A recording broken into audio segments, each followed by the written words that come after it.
잠깐, 여러분 혹시 이런 적 없으세요? 뉴스에서 노란봉투법 나오면 또 노조 얘기네 하고 넘기거나 아니면 사장들이 또 반대하는 거겠지 하고 꺼버리는 거. 솔직히 제목부터가 좀 어렵고 나랑은 먼 얘기 같잖아요. 근데 이상한 게 하나 있습니다. 왜 이 법 하나 가지고 여당도 야당도 저렇게 목에 핏대를 세우는 걸까요? 왜 제게는 경영 불가라는 극단적인 단어까지 꺼내 드는 걸까요?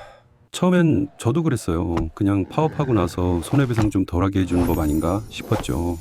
그런데 판을 조금 더 깊게 파보니까 이건 단순히 노조와 사측의 싸움이 아니었습니다. 이 법이 통과되느냐 마느냐는 회사가 우리를 고용하는 방식, 그리고 내 월급과 내 자리가 얼마나 가변적인가를 결정짓는 아주 무서운 설계도거든요. 오늘 이 영상이 끝나면 딱 한 가지만 얻어가세요. 노란봉투법이 내 월급 봉투와 내 책상을 어떻게 바꾸는가.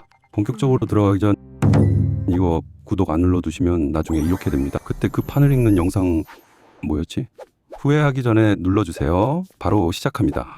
노란봉투법. 정식 명칭은 노동조합 및 노동관계조정법 개정안입니다. 뉴스에서는 보통 파업 중 발생한 손해에 대한 배상 청구 제한이라고 하니까 다들 노조가 파업해도 돈 안 내게 해주는 법이라고만 생각해요. 그래서 노조가 너무 세지는 거 아니야? 혹은 불법 파업을 권장하는 거냐라는 우려가 나오죠. 왜 한국에선 유독 이런 수백억대 손해배상이 많을까요?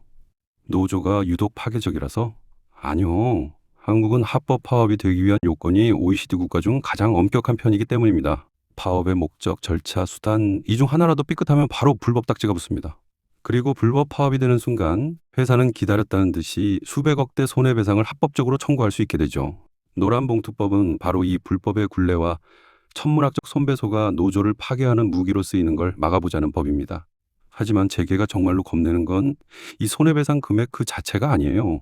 바로 사용자의 정의가 바뀌는 겁니다. 지금까지는 내가 A라는 하청업체 소속이면 실제로 나한테 일을 시키는 대기업 B한테는 임금 올려달라고 말을 못했습니다.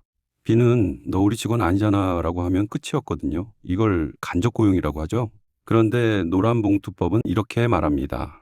실제로 지시를 내리고 노동 조건을 결정하는 사람이 진짜 사장이다.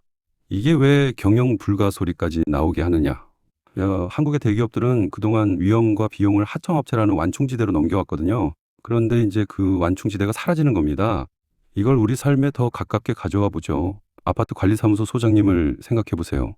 경비원분들 월급은 용역업체가 주지만 실제 업무 지시는 소장님이 하죠. 지금까지는 경비원분들이 처우 개선을 요구하면 소장님은 업체랑 얘기하세요 라고 하면 됐습니다. 하지만 노란봉투법 세상에서는 소장님이 지휘하니까 소장님이 협상장에 나오세요가 됩니다. 소장님 입장에서는 어떨까요? 내 책임도 아닌데 왜 내가 책임져야 해 싶겠죠.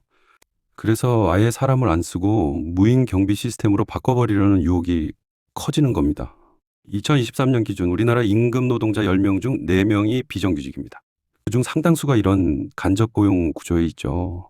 노란봉투법은 이분들을 보호하기 위해 만들어졌습니다.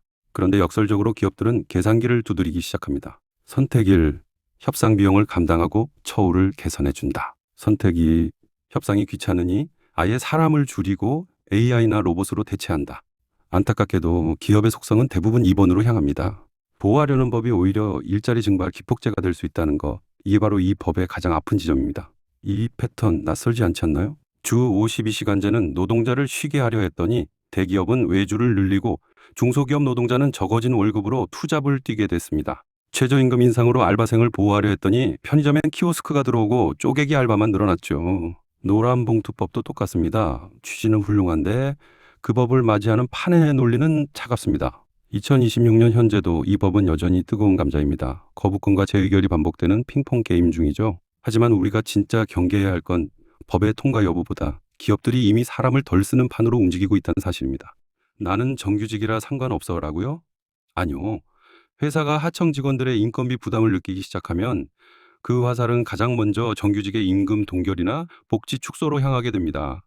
자, 여기서 소름 돋는 예시 하나만 더 들어볼게요. 최근에 이런 뉴스 보신 분들 계실 겁니다.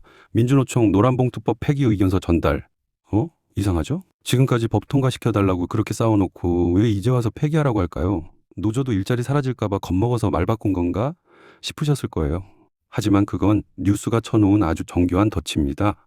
사실 기사의 진짜 내용은 법 자체가 아니라 정부가 만든 시행령, 즉 세부 규칙을 폐기하라는 거였거든요.